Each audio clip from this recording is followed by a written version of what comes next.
A sheriff sees the Hulk wade out of a swamp. He warns the inhabitants of his small town, who take refuge indoors.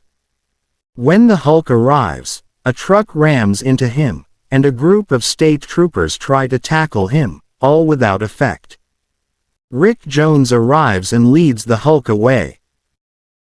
The next morning, after the Hulk reverted back into his human form, Bruce Banner pleads with Rick to leave him, since he cannot control the Hulk and doesn't want his friend to be killed, but Rick refuses, since Banner saved his life in the accident that caused Banner to become the Hulk at night. Banner then says that there is no place where he can hide the Hulk, and says that every night will be a war between Hulk and mankind. A ship of Toad men lands.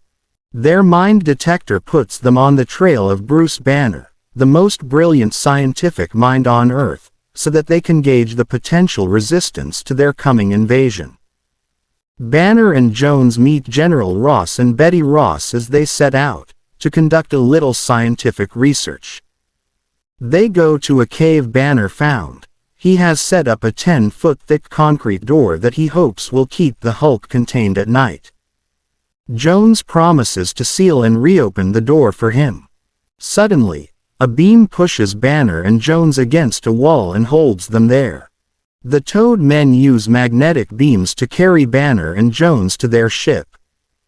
They go into orbit. The captain, Torek, tells Banner that their fleet is ready to invade Earth and that their mastery of magnetism makes them invincible. Banner refuses to talk. The Toad men send Jones back to Earth in a plastic cylinder. The ship passes behind the Earth, thus bringing night and turning Banner into the Hulk. He bursts out of his cell and locks up the crew. Seeing the amazing weaponry on the ship, he vows to be the hunter instead of the hunted. Below, the military launches a barrage of missiles at the Toad men's ship. They hit. The ship crashes in the desert.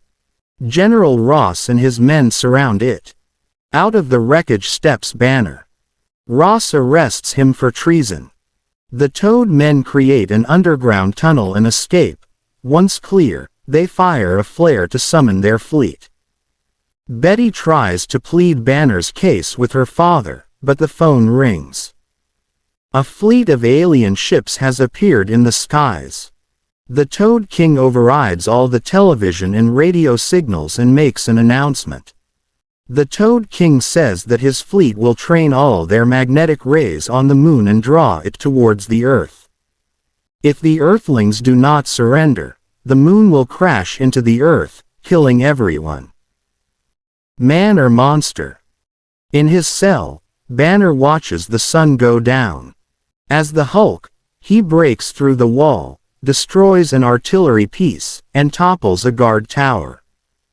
He remembers that Ross put him in jail. At Ross's house, he frightens Betty, who screams and draws the attention of soldiers outside. Ross, the soldiers, and even a tank enter a tense standoff with the Hulk. The soldiers pile on the Hulk, but he shakes them off. He grabs Betty, lifts the side of the house, and drops it back in place once he's outside. At Banner's lab, Betty asks, "Who are you? Why do you hate us so?" The Hulk says, "Hate you? Why shouldn't I hate you? Why shouldn't I hate all mankind? Look what men have done to me." Rick appears, but his efforts to calm the Hulk fail. Before the Hulk can attack Rick, the sun rises, and the monster transforms back into Bruce Banner. Told of the situation, Banner realizes that he must turn his gamma gun on the Toad men fleet. No one knows how gamma beams and magnetic fields will interact, but it's the only weapon that may work. With soldiers breaking down the door of his lab, Banner readies the gun. They break through. Jones holds them back with a fire hose. The gun fires. The gamma beam reverses the polarity of the Toad men's magnetic propulsion, sending the Toad ship spinning across the void of space, helplessly out of control. Forever.